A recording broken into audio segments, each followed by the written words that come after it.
Shalom Elohim, haleluya, puji nama Tuhan. Semangat pagi Bapak Ibu Saudara yang dikasihi Tuhan kita, Yesus Kristus. Jumpa lagi bersama saya Pendeta Samuel Mawuntu dalam Renungan Pagi ke 1559 hari. Renungan pagi ini mengudara, puji Tuhan. Bapak Ibu Saudara yang dikasihi Tuhan, sebelum kita mengawali segala aktivitas kita di pagi hari ini, marilah kita mengawalinya bersama Tuhan dengan mendengarkan firman Tuhan. Sebelum kita membaca, mendengarkan, dan merenungkan firman Tuhan hari ini, mari kita minta pimpinan Roh Kudus. Kita berdoa. Bapa di surga, berbicaralah kepada kami semua. Pakai firman Tuhan ini untuk menegur kami, menasihati kami, menguatkan kami, meneguhkan, dan menuntun kami, supaya kami terus berjalan di jalan Tuhan yang benar. Dan pakai firman Tuhan ini untuk memberkati kami semua. Di dalam nama Tuhan Yesus, yang adalah firman Allah yang hidup, kami berdoa. Amin. Haleluya. Mari buka Alkitab kita. Dalam kitab Mazmur pasal 94 ayat 12 sampai ayat 15. Mazmur pasal 94 ayat 12 sampai ayat 15. Demikian firman Tuhan. Berbahagialah orang yang kau hajar, ya Tuhan, dan yang kau ajari dari Tauratmu, untuk menenangkan dia terhadap hari-hari malapetaka, sampai digali lobang untuk orang fasik. Sebab Tuhan tidak akan membuang umatnya, dan miliknya sendiri tidak akan ditinggalkannya.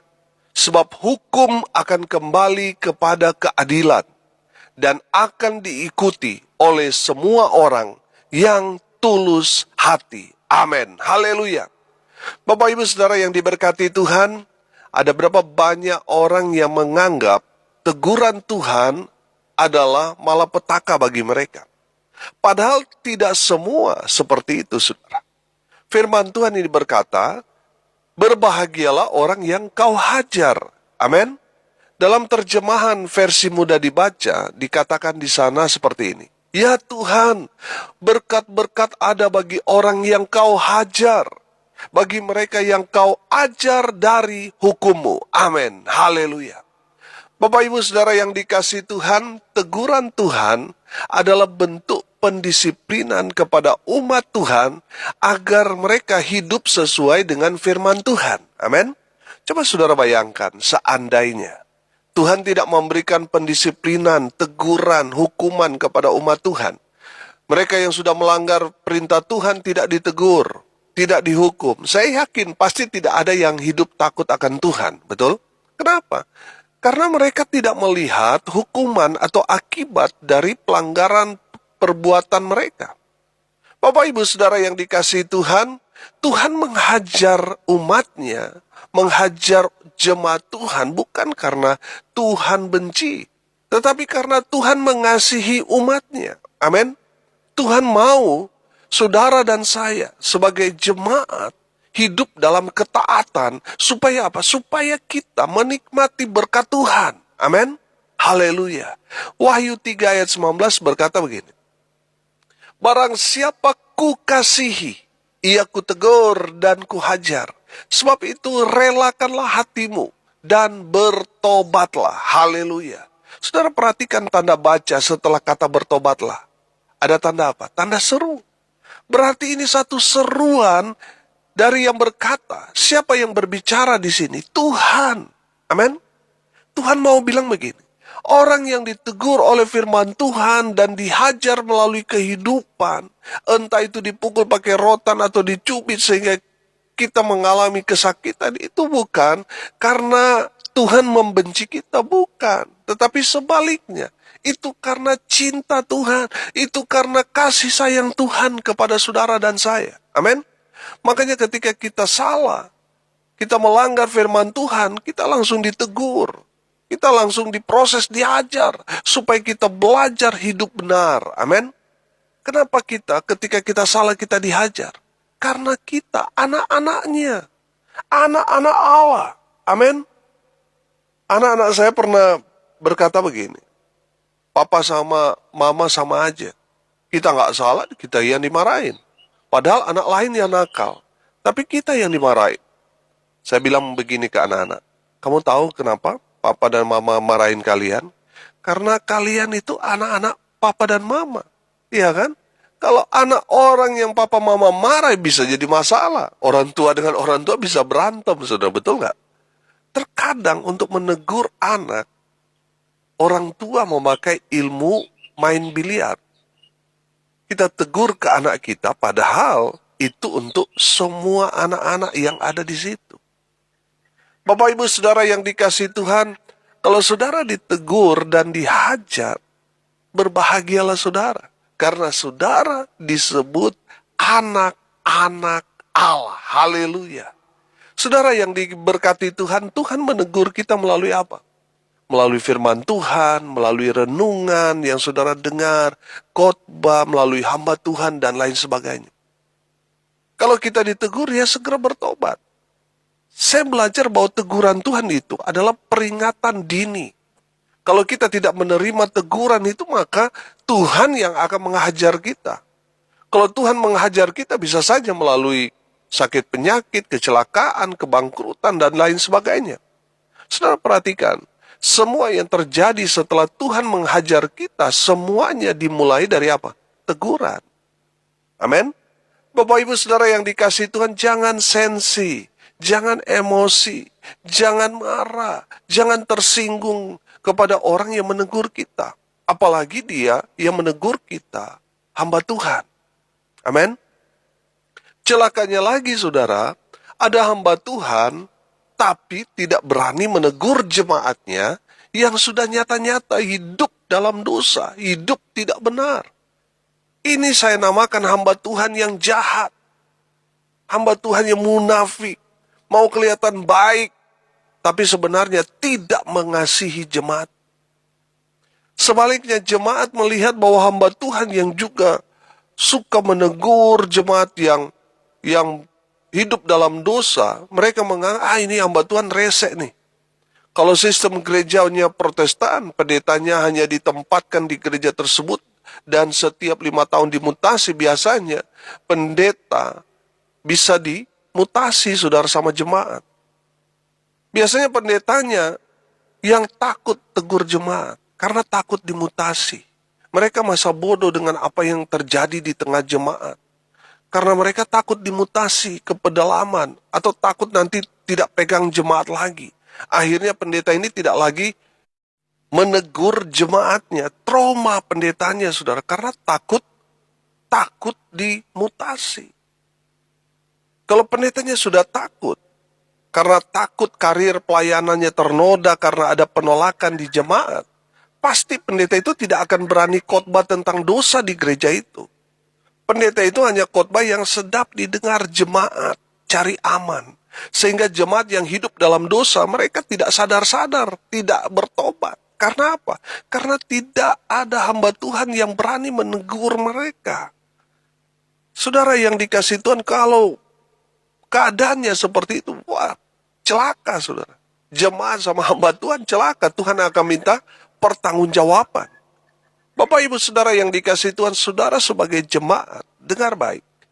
Kalau saudara ditegur oleh firman Tuhan dari hamba Tuhan, terima itu sebagai bentuk kasih Tuhan kepada kita.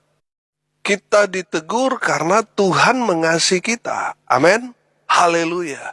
Bapak Ibu Saudara yang dikasihi Tuhan, lebih baik kita ditegur secara lisan dari hamba Tuhan daripada kita ditegur melalui sakit penyakit, bangkrut, dan lain sebagainya. Bertobat. Terima teguran itu. Jangan mengeraskan hati. Kalau saudara ditegur, bertobat. Amin. Ada banyak orang Kristen belakangan ini tidak mau ditegur, saudara. Kalau hamba Tuhan tegur, ngambek, pindah gereja, ancam, saya pindah gereja. Mereka tidak mau mendengar teguran Tuhan melalui hamba Tuhan mereka. Jemaat yang tidak mau ditegur, cepat atau lambat, malapetaka, celaka akan menimpa saudara. Kenapa Tuhan menegur saudara? karena ada masalah yang akan menimpa saudara. Kalau saudara tidak bertobat, malapetaka, kecelakaan, musibah itu akan menimpa saudara. Kalau saudara mendengar teguran itu, bertobat supaya terhindar dari masalah. Amin. Seorang hamba Tuhan harus memberitakan firman Tuhan apa adanya. 2 Timotius 4 ayat 2-4 berkata begini, beritakanlah firman, siap sedialah baik atau tidak baik waktunya. Nyatakanlah apa yang salah, tegurlah, dan nasihatilah dengan segala kesabaran dan pengajaran. Karena akan datang waktunya, orang tidak dapat lagi menerima ajaran sehat, tetapi mereka akan mengumpulkan guru-guru menurut kehendaknya untuk memuaskan keinginan telinganya. Mereka akan memalingkan telinganya dari kebenaran dan membukanya bagi dongeng. Amin. Hamba Tuhan harus siap memberitakan kebenaran firman Tuhan dan tidak takut menegur jemaat yang hidup dalam dosa. Firman Tuhan dikatakan bahwa kita akan tiba waktunya orang tidak lagi menerima ajaran sehat. Mereka mengumpulkan hamba-hamba Tuhan yang teologianya miring-miring, karena memang setengah miring, yang tafsirannya miring-miring, tapi jemaatnya banyak. Gereja tidak beda dengan tempat hiburan, hanya ajang hiburan dan tempat entertain. Gereja milenial mengajarkan bagaimana jemaat hidup sukses, diberkati, tapi hamba Tuhan takut menegur jemaat yang hidup dalam dosa.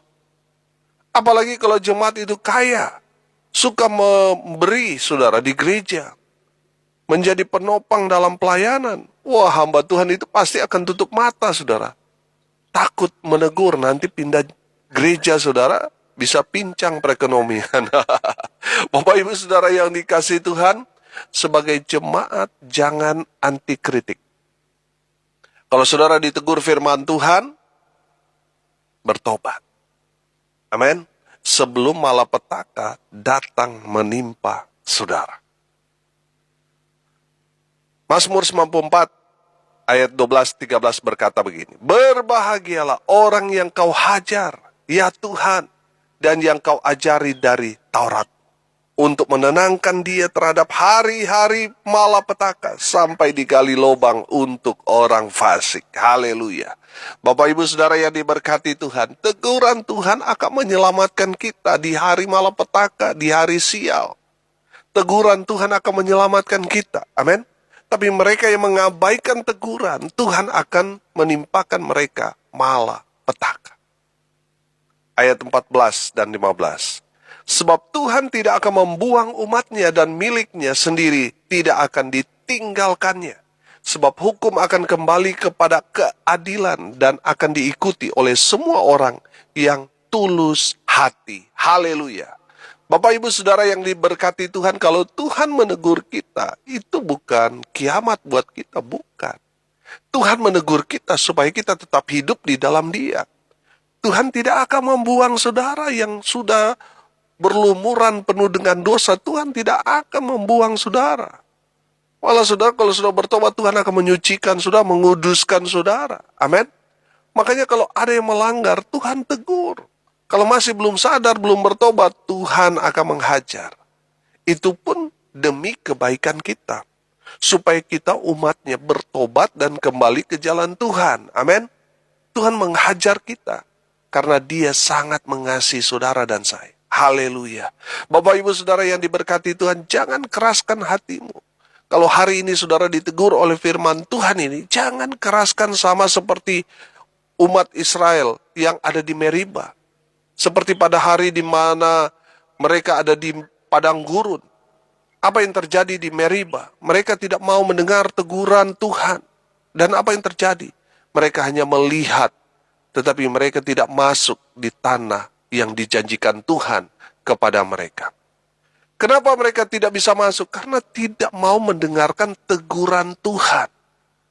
Jangan sampai kita tidak masuk ke tempat yang dijanjikan Tuhan hanya karena kita tidak menerima teguran firman Tuhan. Jangan keraskan hatimu. Amin. Jangan keraskan hatimu. Jangan kepala batu. Ada banyak orang Kristen yang sudah ditegur, tapi masih kepala batu. Bukan kebetulan kalau saudara mendengar firman Tuhan ini. Bertobatlah dan ikutlah Tuhan dengan tulus hati. Maka Tuhan akan melindungi saudara di hari malapetaka. Haleluya. Bapak Ibu Saudara yang diberkati Tuhan, hari ini kita belajar tentang teguran Tuhan. Orang yang menerima teguran Tuhan, dia akan berbahagia. Dia akan diberkati Tuhan. Amin. Haleluya. Teguran Tuhan merupakan sinyal peringatan pertama sebelum Tuhan menegur kita lebih keras lagi. Yaitu menghajar, menyentil kita dengan persoalan yang kita akan alami kalau kita tidak bertobat. Kalau kita mendengarkan teguran Tuhan, teguran itu yang kita dengar, kemudian kita terima dengan hati yang murni, yang tulus, kita bertobat. Nah, itu yang akan menyelamatkan kita di hari malapetaka. Haleluya. Kalaupun Tuhan menegur saudara dan saya, itu bukan karena Tuhan membenci, marah kepada kita. Bukan. Kalau Tuhan menegur kepada kita, itu tanda Tuhan mengasihi kita. Amin. Tujuan teguran Tuhan itu supaya saudara dan saya bertobat kembali ke jalan Tuhan. Amin. Dan setelah kita bertobat, Tuhan mau kita bersikap adil, mengasihi Tuhan dan mengasihi sesama kita. Amin. Setelah itu Tuhan mau kita ikut Tuhan dengan hati yang tulus. Mari kita berdoa. Terima kasih Bapa di surga atas kebenaran firman Tuhan yang sangat memberkati kami. Berkati semua pendengar, dimanapun mereka berada. Tuhan melawat mereka, sehingga mereka terus bertumbuh di dalam pengenalan akan Kristus Yesus Tuhan. Hamba berdoa di dalam nama Tuhan Yesus, berkati ya Tuhan. Mereka yang sakit, Tuhan lawat, Tuhan jamah, Tuhan sembuhkan oleh bilur-bilur darah Yesus.